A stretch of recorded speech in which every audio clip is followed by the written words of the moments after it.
Hey. It is Money Monday. Yay. Today, we're, of course, going to have a conversation that is going to convert over to some cash. So, here's the interesting thing is that drop some money bags as you tune in. Drop some money bags. If you're one of those people that when there is a holiday, like in that particular month, you celebrate it the entire month.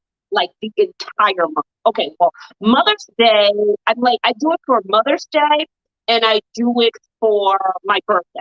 Those are those are two of the holidays that I'm pretty much gonna drag out the entire month. Okay, so all month long on First Empowerment TV, we have been talking about self care as it relates directly to your money for moms. We've talked about how to heal some of your mother wounds if you have had like a very demanding relationship with your mother.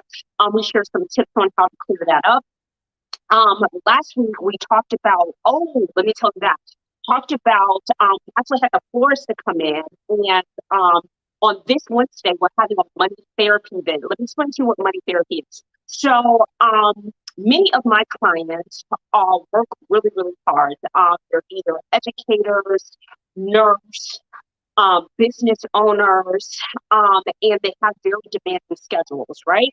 So, on top of the very demanding schedules that they have, sometimes they're not intentional about, detaching, right? Detaching. So, what money therapy does is the aspect of my business that allows you to do a hands-on activity that will relax your mind. Okay. In the past, we've gotten together, we've done yoga together. We have made martinis together. We've had baked together.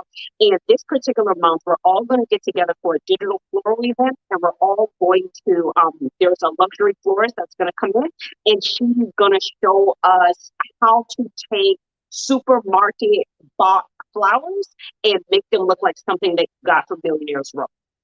I'm super excited. I'm going to drop that link in the comment section for those of you who want to join us. We have quite a bit of an audience, so I'm super excited about the social connectivity that's going to come with it. The ability to use the part of your mind that allows you to kind of detach from all the things that's going on in your day, all the things that's going on in your experiences, all the things that's just going on, everything that it takes for you to be you. For me, when I do some type of like creativity, crafting, dancing, roller skating. If you look at my stories, you see me dancing all the time. That is one of the ways that I detach from a lot of the demands of my day. And for whatever reason, it creates a space for me to be more creative when I'm working in my business, when I'm working with my children. So that's money therapy. All right. So today, we actually, it sounds not good when she introduced herself, log off. And, okay. Natasha just sent me a message. All right, guys. So what I'm going to do is I'm actually going to bring in Dr. Brilliant. And isn't that like an amazing name? So could you imagine? She's not an MD, but could you imagine she was like a GYN? Okay, whatever. Right? She's actually a PhD. She's a doctor in that regard. It still works out. It still works out because she's therapy, Dr. Brilliant. So I just think that's like such an awesome name. Actually, it would have been really cool as a dentist. When you come on the screen, I know you're going to laugh out loud about that. Either way, what she's going to help us talk about as today, in terms of just like her relationship with her clients and being able to assist them in being able to often tell their children no. Oftentimes, I work with a lot of my clients, and this tends to play a larger role in the relationships that they have with their adult children. But I know Dr. Boyd is going to come on and she's going to be able to share with us the impacts of, not properly setting up some of those boundaries when the children are younger and how that kind of moves over into adult relationships. So I'm going to bring Dr. Brilliant in. Hey, what's up, Hello. Hello. you know what I feel? When I saw your beautiful face, you know what it put me in the mind of? You know what, honey? So I need to open up your spiritual purse. I need you to open up your actual purse. I need you to open up whatever purse that you connect to that makes you feel abundant, resourceful, useful, right? And I'm gonna give you some money, honey. You ready?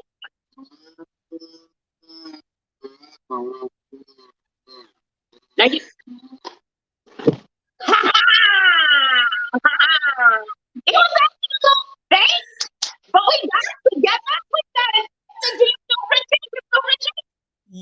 Yes. Yes. Good. Okay, so could you imagine being a dentist, Dr. Brilliant? Yes, I could imagine being a dentist, even though nobody likes going to the Because you're dentist, a right? doctor, but imagine being like a medical doctor. Like that would really be something. That would really be something. If you decide to go back to do it. Absolutely not. Uh, but people ask me all the Absolutely time, not. did you Chantel make that says she name got up? the They money. think, Chantel says she got the money. Chantel says she received the money. All oh, right, okay. so let's get into it. Let's have the conversation a little bit. I know in your tenure that you have worked with adults. I know that you've worked with children and things like that. And I just want to talk a little bit initially about how, how do you, because the reason why this directly relates to wealth, how it relates to money, is oftentimes I find that some of my clients, they can't tell their children no when it comes to, when the children want things, when they kind of cry in the stores, all of those types of things. Tell me what's your experience with that. It's exactly what you were talking about, mom's guilt. This mom guilt is serious. You don't want to make your child upset. You don't want to just put them in a bad space. You want them to have things that you never had. So you want to give them more leeway than you had. And so these lines, these boundaries get blurred, and it's problematic. It can become very problematic. Hmm. Hmm. So this mom guilt, right? So I'm trying to see when I'm working with my children. I have two children, 8 and 10, both boys. You have children, don't you, Dr. Brilliant? Two boys You as have two well, boys just also. like Okay. you. So in your own experience, um, when you put your doctor hat to the side and you're just dealing with your own experiences with your own childhood, whatever that would have looked like. So now you're in the position of creating someone else's childhood. Um, how do you kind of balance that no for yourself? Um, it wasn't that difficult for me because I am a psychotherapist now, but I am also an educator. I'm a licensed teacher, and that was my whole career before I did this, and in early childhood, nonetheless. And so I could see very clearly before I had my own children how important and vital it was. And it was part of my job as a teacher, as an early childhood education teacher, to show parents how we need to give them structure. They need to say no. And the biggest reason why, safety. Safety first. And so, oh, I just want him to, be free. But when you don't teach them certain rules and boundaries here, when we go out in the street, we go for a walk, they take off, they run. This is a safety issue. And I found that parents were able to swallow it easier when I put it that way. Okay, so you're saying in your experience, you weren't finding that the necessity to being able to use the word no were not necessarily connected to financial things. These were just to behavior, going to the park and, walking down the street, walking in the mall. You saw in a lot of scenarios that the parents weren't able to set up types of boundaries. Why do you think that they weren't, putting in boundaries when it came to that? What was this ideology of freedom? Just not their child to wanting their child to have more access than they had. And they felt that their parents let them not do a lot and they weren't able to get, things that they wanted. And so it just trickled off into, I'm going to let them, do whatever they want to do. I remember being so upset all the time. I remember when my mom didn't let me do things. And so now you go to the total other extreme. Mm. So that I happens a actually lot. can relate to that. I can relate to that. I can't relate to it. Actually, I would say that a lot of my financial practices directly with my boys would be extreme of how my parents related to money when it came to me. So I was the only child for a decade.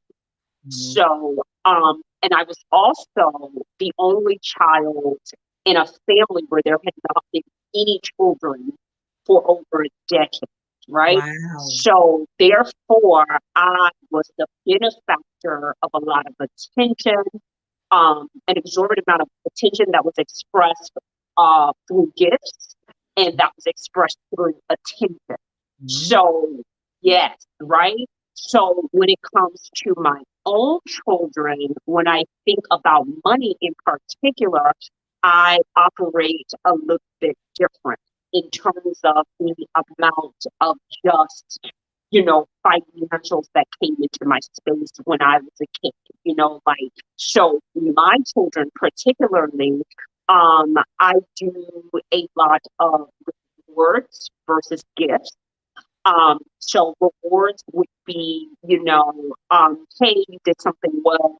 I'm going to reward you for what it is that you did. Then there's also where you get a gift, right? You really do anything really like great, I'm just gonna give you a gift. You want it, I'm gonna give it for you, right? So there's value for that. And then there's earnings, right? Where specific things are attached to earning, right? So that you just also learn the skill set that, okay, no, you don't have to work for everything that you want, but the large majority of the things that you get is going to require some effort on your behalf.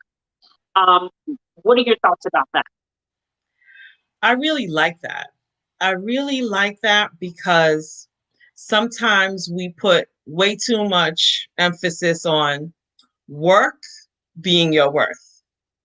Yeah, And that can be detrimental also yeah, because I love that you sometimes just give the gift because you're worthy regardless, right? It doesn't have yeah, to be based upon all the time because a lot of times that's the mindset that we've come from is that if you're not working hard enough and then the mother's got to keep working and working and working, right, otherwise we're not right, worthy.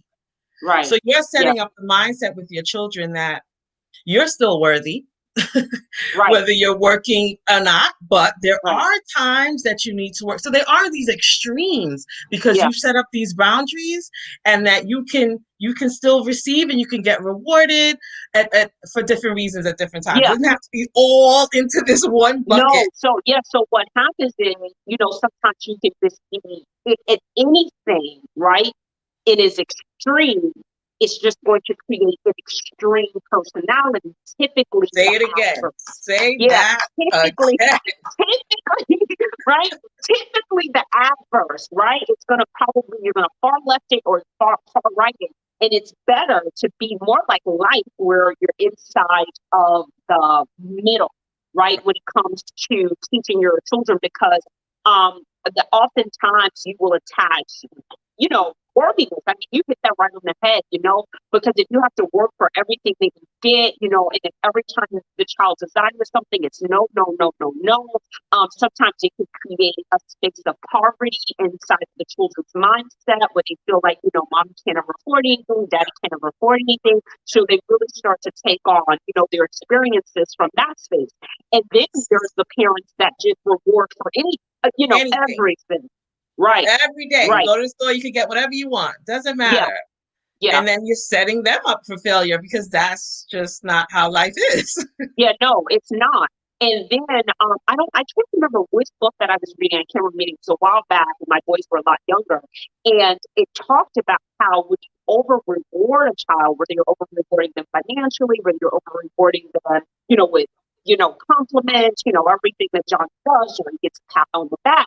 What often happens is that, let's say, every time the child does well, you give them $5, you give them $10, whatever the case may be. So what often happens is when you take the $10 away, that behavior is no longer there. Have you seen this? Mm-hmm. I mean, of course, it shows up, but we've just, I just noticed in this our society, it's been heading towards that part. Like everyone gets a trophy, everyone did okay, and again, that's just not real life. And so you're Right. just setting yourself up for disappointments. You're Mhm. setting the children up for disappointment. So that's why I love this. I'm constantly telling my clients we can't set ourselves up with these extremes. No, their life is not black or white. Mhm. And so the way you have set your children up is wonderful because there's so much gray area. There's Mhm. so much gray areas. You're not going to Mhm. win all the time. You're going to lose sometimes. It just builds resilience. It builds, creativity. It builds, understanding that and empathy, all of the things because you understand that you're not going to win all the time. You're not going to, sometimes we can win something. Sometimes we just get something. I really like how you set that up. That is.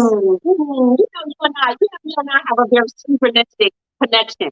So now let's talk a little bit more about that mom guilt situation. Yeah. So how are you saying that played out with your with mothers? Like, are you finding it a high correlation with mothers who work very frequently? Do you find that they do a little bit of over rewarding or trying to overcompensate for their action, for their actions with things? Where are you kind of seeing this mom guilt really play out? Um, it's just um a lot of moms, they're working a lot. They don't feel like they have enough time with their children. They don't have enough money to give them certain things that their children want. So they just feel guilty that why am I not able to do this? So you either overcompensate in other ways or you just like you said, I don't have it. I don't have it. I don't have it. I don't have it. I don't have it. So it's Mm-hmm. either that or you're going for whatever you do have, you're throwing it at them, giving them, I don't care. I don't care what I got to do. My child has to get this no matter what. I don't care. These extravagant parties that are Yeah. out of this world Mm-hmm. for the 3-year-old who just wants like the box in the corner Mm-hmm. and you're spending all this money and you don't know you're borrowing from here and you're doing this because A, you want it to look like right, and B, you just want I don't care, I want my child to even when she looks back at pictures, I don't care, I want her to know that I did all of this for her because I could never have had any of this. Mm-hmm. Okay. And so that's where a lot of the guilt comes from because a lot of my clients have come their parents didn't have and they weren't Mm-hmm. able to have and they don't want their children to ever be in that space. Yeah. So let me all right, so let's talk because you've really loaded up with a few different possibilities as to where this mom guilt could be stemming from. Um and I always like to talk about myself because oftentimes when you have a platform, when you have a voice, people will make the assumption that just because you have a consciousness to speak about something, it means that you're not challenged by it, you've never seen the challenge, and things like that. So I need to always remain relatable. So I can go back to when I was first beginning my business, and the resources that I have now is not what I had in the beginning, quite naturally, right? And I always remember operating from the consciousness with my children is that, and one of the things where you and I deeply connect at is understanding that nothing is permanent and nothing is exact all the time. So, with the space that I dealt with when I didn't have as much financial resources to share with my children, is that I love them at that at Mm. that particular level, right? So if at that particular level, what was very easy for me to do is go to the thrift store and give them $10 and let them spend that $10. That's what I did, and I felt no guilt about it. The reason why, because I've always operated in the financial spectrum, it's where I've been for forever.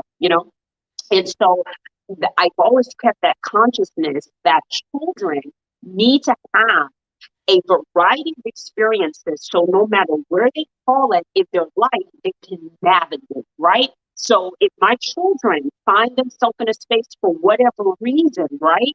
for whatever reason, whatever happens in their life, right? They'll remember, you know what? We were happy when we used to go in the thrift store. That's what we had access to then. We went in there, we got some really great things. We were happy. That was the space that we operated in then, right? So it's important to allow your children to grow with you. I remember for some specific Christmas that reasonably I can afford two things. I felt no guilt. I felt no nothing. I felt absolutely nothing because I always wanted to have a very vulnerable and an authentic relationship with my children, right?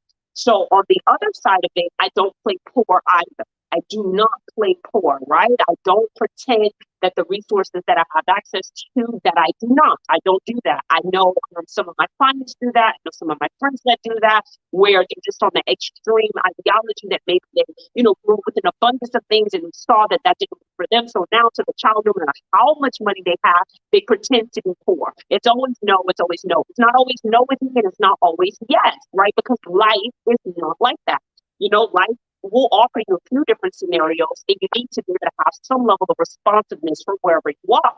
So now that we have access to more resources, there's now more boundaries put in place. You say, okay, well, listen, here, what is it that you want? Well, I want these six things, I want these six things. Okay, well, some of these things, let's see, I can give you a gift on this one. Let's set up a business for you to get that one because now you understand that there is a exchange that goes on in life. Everything that comes to you is not always a gift. And if you have to sit around and wait for a gift, my gosh, you know, like you're gonna get it when I want you to have it, right? And if you don't want that, and my son actually had that conversation with me. He actually had that, and he's the one that actually offered me some correction on that. He said, "You know what? I don't like. I don't like the fact that I can only have access to money when you want me to have access to money." I say, "Son, you need to start a business." He said, "I don't like it. I do not like that. I can only have access to money until you say I can do it." And I said, Right. "Son, you need a business. Because if you don't want to be on my modus of operations, it is clear that you want to be able to be in control of the flow of money coming into your life. I have a savings plan. I have specific goals, and I can hit you on one and two of these things. The other ones you got to work for. Get your mind working, get your mind to working." So I think the best thing that we have gathered here is to step away from extremism when it comes to. That is it. That is it right there. But I'm sorry, Shawnee. Like for the rest of us, we have not had this wonderful education that you have had with how to set boundaries with these children. I mean, I give They're us people. classes, You understand they're help. people and you're forging relationships with them. You're teaching them how to set boundaries with themselves. So think about it, right? So if for Christmas comes around and you just overwork and you just don't see the kids, you got to come up with all this stuff. All you're doing is, recreating a cycle, maybe 10, 15 years later where the people overwork and, they never see each other. They never do this. And it's like about all this stuff and things like that. So I think the hugest thing that we have connected on today is to live in the middle, guide from the middle, parents for the middle, so that children can operate in multiplicity as opposed to singularity. Yes. But besides that, a very important point that you made was staying in the present. Just staying with what we have right now. This is what we're operating with. Mm-hmm. This is what we have. This is what we're operating with. And that is about staying in the present. Because Mm-hmm. we know this depression and this anxiety comes in through when we're always thinking about the past Mm-hmm. or what I didn't have, how it didn't work, how I've got to do it better, whatever. And in the future, I know, I want them to think this, I want them to do, and you're not accepting and honoring and working within the space that you're in now. And that's what you Right. explained that you were able to do. And sorry, for a lot of us, I know there was a point where I was there, where I was just like, it was an opposite. I felt like my parents did so much for me. Why am I struggling to do for them? And I didn't like how that felt. Mm-hmm. And so I'm like, Yeah. well, maybe I gotta, do more, do more, do more, do more. And it's like they're fine with the little cupcake in the class, and they're fine. What Yeah. is all of Yeah. this about? Yeah. But it took me a minute to get there. You seems like you were there. I think because before, just like how you said, I was an educator before. You said you were an educator before, so you had the opportunity to kind of observe what some of these dysfunctional patterns create. And before I had children, I spent time in banking. I spent time helping people save, make decisions about their money. I sold cars.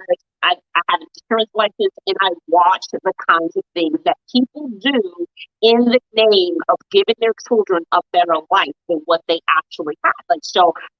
Because of that, more than anything that I want for me and my children separate from money is that I always want to have a very humanizing experience with them.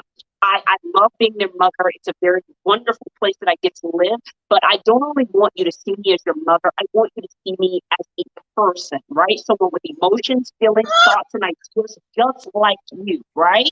So, yeah, you know what I'm saying? That was always very important to me because I always wanted to create a relationship of a very human space. So don't look at me, as a superhero. Don't look at me as this person like I'm not a machine. I'm actually a person just like you with thoughts and ideas. I tell them all the time I have choices, thoughts, and ideas just like you, right? I don't know, Shawnee. Like you are spitting gems, and more gems because the reality is I just feel like women would live such a more relaxed, less anxious, less depressed, and more present and available for their children if they thought of it the way you just explained, Oh yeah, rather than yeah. like literally creating a life of dis-ease. For themselves and for their children to often replicate, right? For you to and people ask me all the time, how are you able to do all of this in homeschool at the same time? Because my children see me as a person, right? I'm not a person, right? And they'll ask me, they'll say, Mommy, can you schedule this? I need you to do this today as opposed to that. Can we make a change?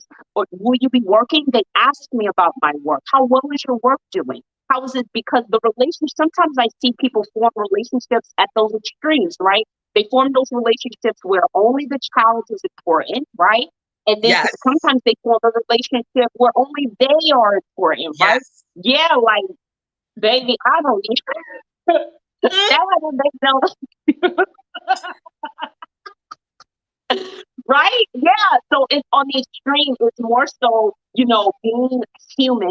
Sometimes I do have time. Sometimes I have an abundance of resources. Sometimes I do not. Sometimes Yes. this is what the Only budget is allocated. Sometimes this is what the budget is not. Hey, we're going through a change right now. This is what that change looks like for us. I'm going to have this conversation with you so that you understand it. I'm really not in a good mood right now. It's probably best that I respond to you just a little bit later. But if I respond to you right now, you're not going to like it, but neither am I. exactly. Exactly. But Here's this the just thing. only models for them. Just everything. Way to soothe themselves, resiliency, the Yeah, way, just to be able to, like you said, in all different circumstances, I know how yeah. to behave Yeah, because you I know modeled how it to, for them. yeah, so today, interesting enough, so I took the boys on a field trip today, and I witnessed this little girl. Okay, so they spread all the cupcakes out, right? All the cupcakes were down or whatever. And so I witnessed this little girl have like a complete meltdown because it wasn't much order on how you can grab the cupcakes or whatever. You just take Hmm. a cupcake or whatever. Hmm. And so the cupcake that she wanted, she couldn't get it. And she just had a full on meltdown. She started crying. It wasn't even her birthday. She started crying. She was lamenting. It took her maybe about 8 minutes to kind of, work through that experience, right? And when I was watching and observing, I said, this is an amazing lesson on loss for her. This is an amazing lesson on letting go. This is an amazing lesson on alertness because maybe you was all spiraled out. That's how you got snatched up on that Oreo fish. You can get that Oreo. I don't know what you was doing, right? Because all the other people got their Oreo fish. I don't know what you were doing, right? Right, right. And then it was just, and then I saw other parents kind of get involved and try to help her work through it and things like that. And I thought, wow, she may not often hear the word no. Yep. Yeah. No, Yep. you cannot have that. No, that's not best for you. No, that's not best for us. No, I don't think that's best for you. And Yeah. and how are these children supposed to have these tools if you're not training them that no is a part of the conversation? Yeah. No is often a part of, yeah. But many Now, how times as were you women, we able, don't even say no to the people and the things and the careers in our own lives. So how are we modeling this for our children? Because we feel guilty. I want to be there for my friend, even though I don't have time. I got to do it over here. I got to do the cupcakes for the school, even though I don't have time. I have to do this over here, even though I don't have time, but I got to make it work. I got to do everything, all things at all times. yeah, yeah. And then you wonder why you're yelling and snapping at people because you're tired. You need to detach, right? Talking about detachment for those of us, hey, Eileen, hey. Talking about detachment, we must have hit a chord with her. Talking about detachment, we are having a digital scroll workshop. How that works out is that I want people to be intentional about doing things that allow your brain to just relax, detach from whatever it is that you're going through, right? Whatever it is, just for 30 minutes, just for an hour, and be able to creatively express yourself. So I did leave a link there for those of you who are interested in the digital workshop. You can grab that. Okay, so we are going to wrap up this conversation. I just have Wait, wait, one wait, wait, last wait, wait, wait. question. Oh, you Wait, got wait, wait, something wait, for it? wait. Okay. Yes, because in terms of detaching, my product, Pocket of Peace, Let's see it. oh my God, this is everything that you're talking about. It's giving you seconds to detach, though. Just Okay, let's seconds. see it. Because this pouch, just the feels of it helps bring you down. You got to tap into your senses when your Yeah, anxiety and your depression comes up. So these essential oils in here, this is the roller. It has all the essential oils in here that helps bring you calm and peace and keeps you grounded. Then this wonderful mist. You're at your desk, girl. Just get your whole life all together. listen. Take a breath and then get on that crazy phone call with that person, right? Right. And then the shea butter has all the essential oils too, because we're washing our hands crazily. And then you have it in the car, you put it on your hand, brings all your senses down. Plus you got the ashiness over here, and your child got a little something over here. You too much. This is small and throw it in your bag and you have it with you at all times. My son Yeah. was just stressing out before his baseball game. Yeah, son, take a spray. Let's go.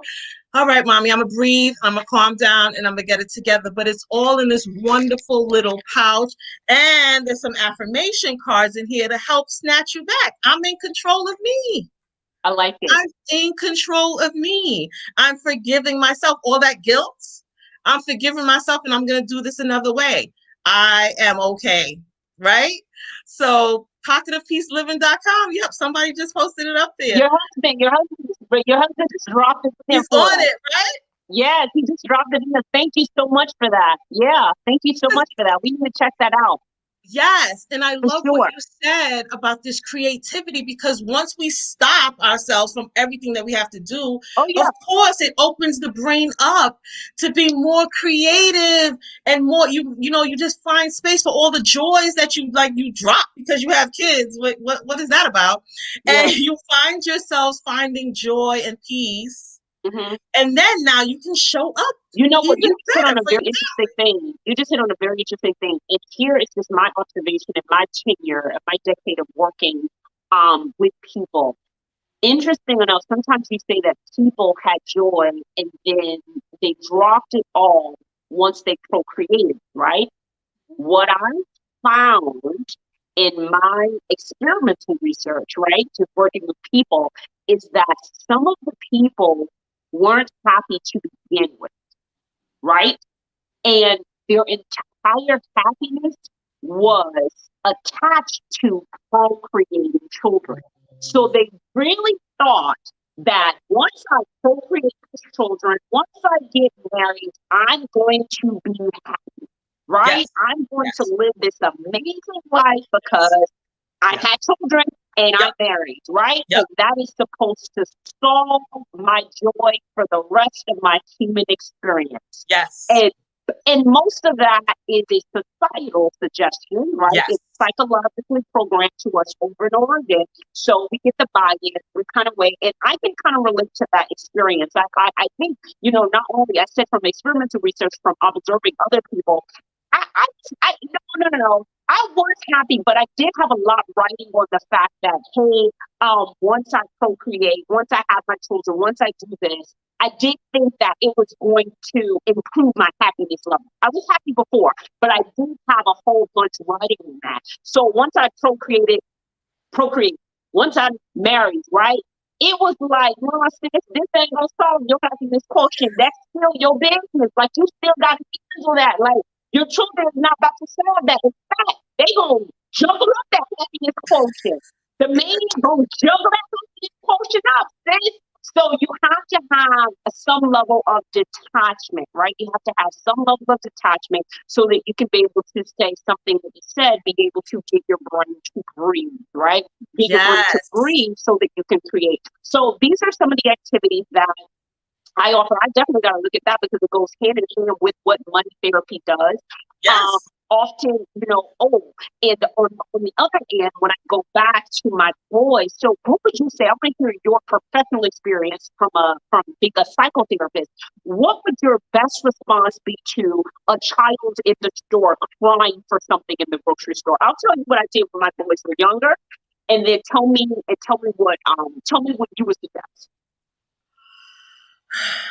So I think what happens mainly is people are embarrassed because I know I've been embarrassed, and so you're trying to pick them up and you're trying to stop this, stop. I think this you just set a clear rule. You have to get up. You're not getting this, and you walk away with enough distance where you see the child is not getting hurt, not getting harmed, whatever, and more than likely the child is gonna get up because you're not engaging in Hmm. this Hmm. and going on and on. And I see people talking a lot and explaining and explaining when it's you have to get up. We're not getting this. Plus, you gave the speech in the car. I hope you gave the speech in the car because I always gave the speech in the car to minimize all of this. Uh-huh. But yeah, I just think the rules have to be very clear, very concise, and try to engage as little as possible with the negative behavior. Okay. So let me share. I like that. So let me share with you what my experience was. And the beautiful thing about this experience is that um, because I have two boys, I get to see the behavior moving from, two different spaces, right? So my older son, who was the only child for 19 months, because he was my first son, he received so much attention, so many gifts, so many things, right?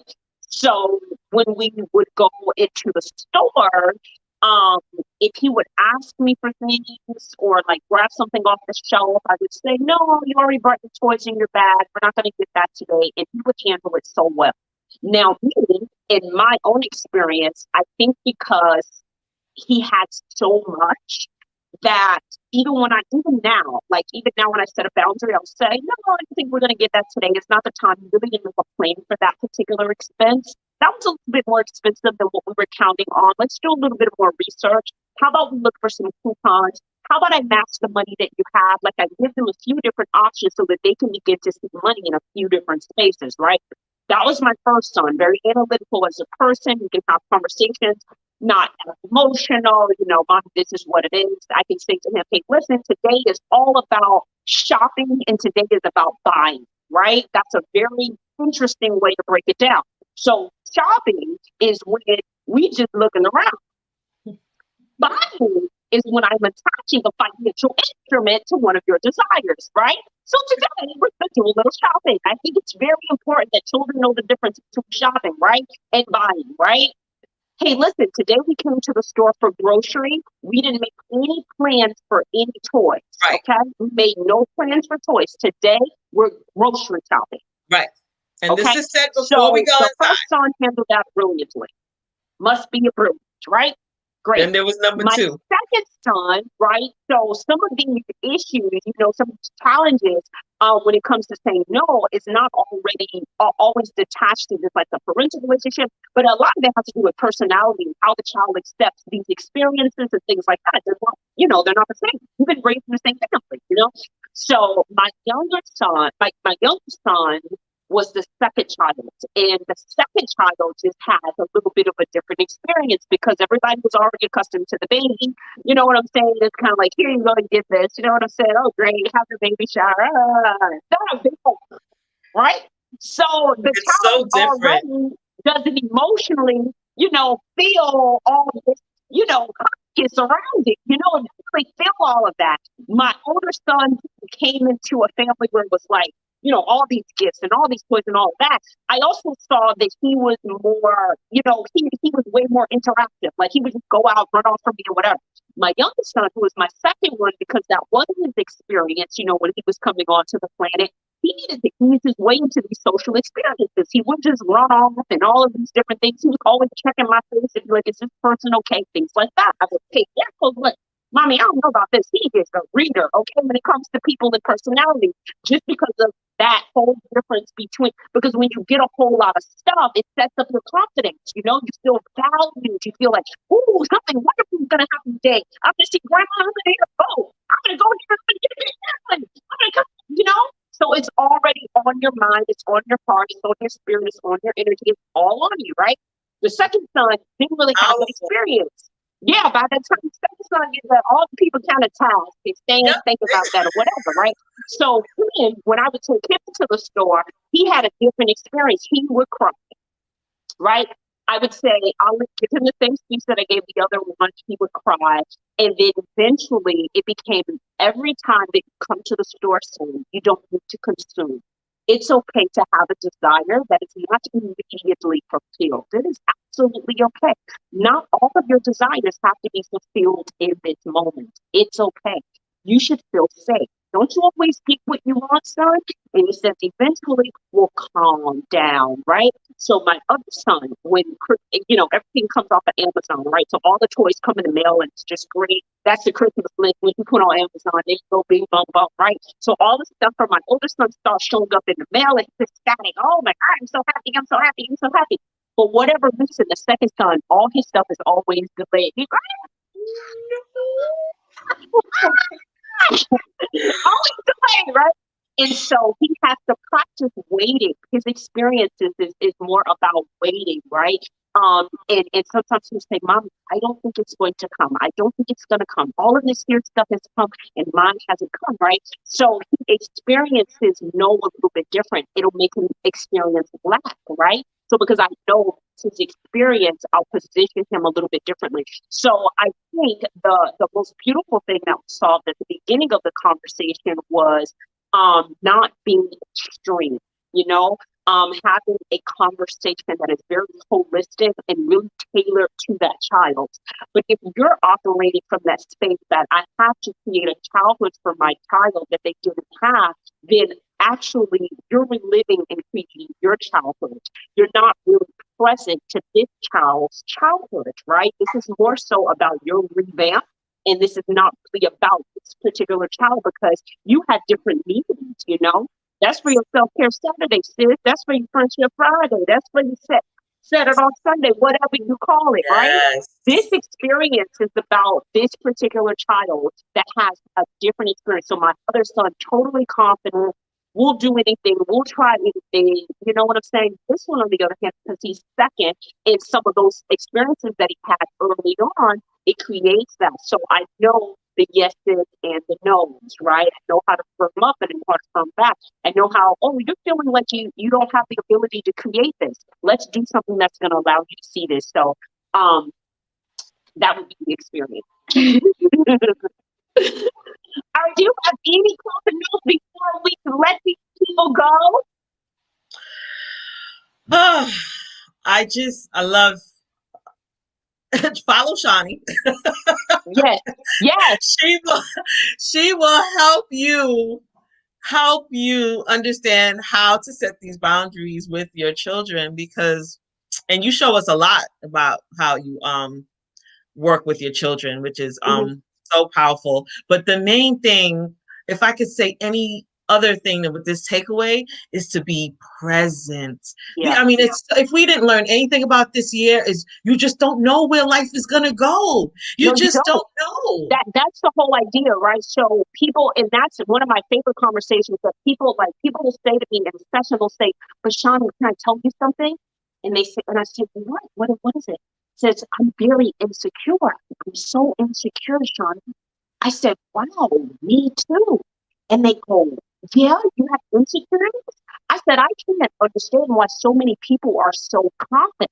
I don't actually understand it. When it's fact, insecurity is actually normalcy. For things to change is actual normal. For you not to know exactly what's going to happen, right? But for you to stand in the middle of this space of preparation and desire is probably the best place for you to say yes, right? That's Preparation the and best, yeah, desire, right? So that Johnny. way, yeah, you don't, and then that reduces your anxiety because you're not putting on this show to yourself. You're not putting on the show to your children. You're not putting on the show to your mate, right? That, listen, I'm doing the absolute best that I can with the tools that I have available to me right now, right? And that's how you can be present. But if you're overworked and you're burnt out and you're Like most exhausted of us and you're are. spending up all your money, you don't say no to nobody but yourself, right? Right, right. Listen, I would put people on weeks when my budget was a little bit thinner. Okay, you get some this week, you get some that. Oh, here goes my last one, right? Because I see this too. So you know what I would see early on? Here goes my experimental research. I would see some parents, right? When the child would have a birthday party, they would so let's say they were close in age, they would not only buy something for the child, but they would buy something for the sibling too. The sibling didn't. Absolutely not. Absolutely not. No. You need to learn how to sit in the space that this is someone else's day. Yes. Yeah, you need to be able to sit in that space like, hey, this is someone else's day. This is not your day, player. This It's is just not not your your day. day. Every day ain't your day. Period. It's not your day. Not This today. set This, yeah, I would see that. I would see, I'm going to buy something for this child and I'm going to buy. No, no, no, no, no, no, no, no. Here's what we're going to do. This is your day. We're going to be celebrating you today, right? This is where we're going to take all of our, and you need to get your, I would always want my boys to be used to seeing someone get something and you not getting it. Because a lot of adults don't know how to get that right now. they don't. They neighbor get a car, they can break their neck. They Exactly. finna do an addition to their house, they finna break their back. Somebody Yes. going to vacation on this bed, they going to. You understand? Like, just sit in space of allowing other people to consume, right? Just being okay with this person having this and me having that. And that reduces competition, right? That's Yes. actually not even a behavior that my boys are able to actually foster. The only time that you can compete is when you're running. Right. And how about you Athleticism. celebrate your sibling? How about we do that? How would you do that? Celebrate. But all right, sis. Now we done did the pocket of peas. I put the link. I'm gonna drop that one more time. I'm gonna drink the link. I saw that you dropped your link. And in fact, anybody who registers for the event, I'm just gonna let you go on the pocket of peace website and just grab yourself something. So if you register and you send me an email and say, "Hey, Shawnee, I registered for the digital event," I'm just going to go over there and I'm going to buy you something off the pocket of peace because I want you to be able to have both experiences. I know that people believe that the more money that they have, the happier they're going to be. But the beautiful thing is that your money level is always going to change. Sometimes you're going to have a whole lot of it. Sometimes you're going to have a whole lot of it. You're going to have so much Yes. you don't even know what to do with it. But as you transition to these spaces, it's important that you maintain your person, the person that is achieving those goals, the person that's going out and making that money. You want to make sure that when you're interacting with people, you're holistically bringing them something that they want to interact with. I don't want to Exactly. interact with all that. I don't want all of that. I don't like talking to people who don't like their job. I don't like talking to people who need to go home. And I don't want my trip to stay with people who don't like their children. I don't know them.